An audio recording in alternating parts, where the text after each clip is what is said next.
What's going on, everyone?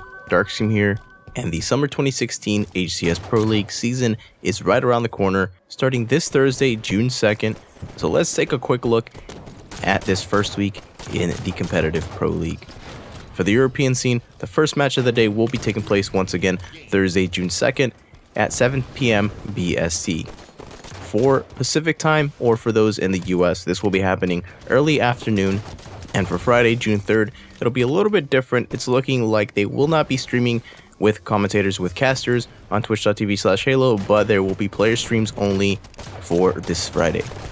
And taking a look at the first week for North America, all these matches will be streaming at twitch.tv/halo. Once again, June 2nd on Thursday, and the match will start at 5 p.m. Pacific time. And on Friday, June 3rd, once again, 5 p.m. Pacific. It'll be interesting to see how this first week of the Pro League will start off, seeing as we've already had a preview Pro League tournament with CLG, of course, coming out on top. So all these teams will be battling it out and taking a look at all the teams and players. For first, the European team, very interesting to see so many changes coming out of so many teams, and taking a look at North America. The only team here on this list staying together is that Counter Logic Gaming squad. So all those other teams making those changes that they feel needs to be done to try and take out the #1 North American team, CLG. And for the format of the HCS Pro League, each team will play each other twice for a total of 14 matches in North America and 10 matches in Europe.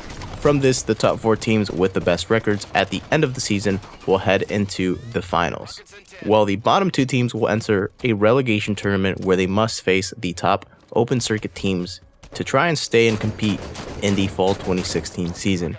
Interesting enough, for North America, the 5th and 6th ranked teams won't be competing at the finals, but their spot in the HCS Pro League will be safe for the next season. Not sure how I feel about this at this moment, but that is kind of there for others to kind of look into and speculate. And for the summer 2016 finals in Europe, it will be taking place at the ESL UK studios on July 23rd and July 24th.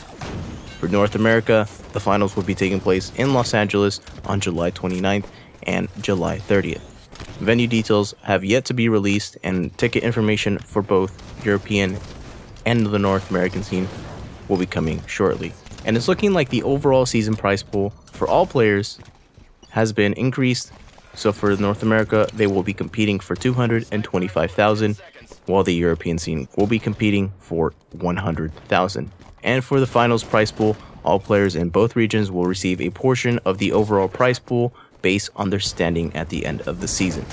Meaning that it's very important to get the best final standing in the HCS Pro League to get a nice chunk of that change. And moving into maps and game types that will be played out, we've seen a lot of work go into what the competitive settings will be for maps and game types, and these are the 14 total game types and game modes that will be played out.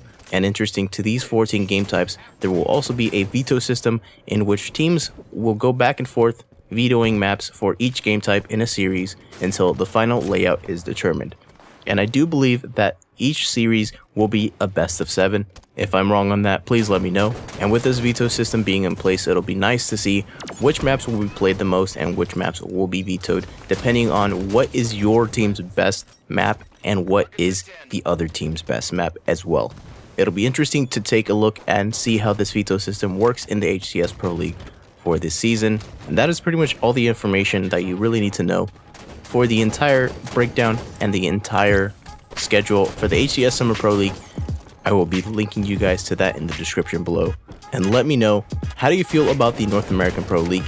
Is CLG still going to come out on top at the very end of all of this? Or is a North American team going to come out swinging, take out CLG, and take the #1 spot from them?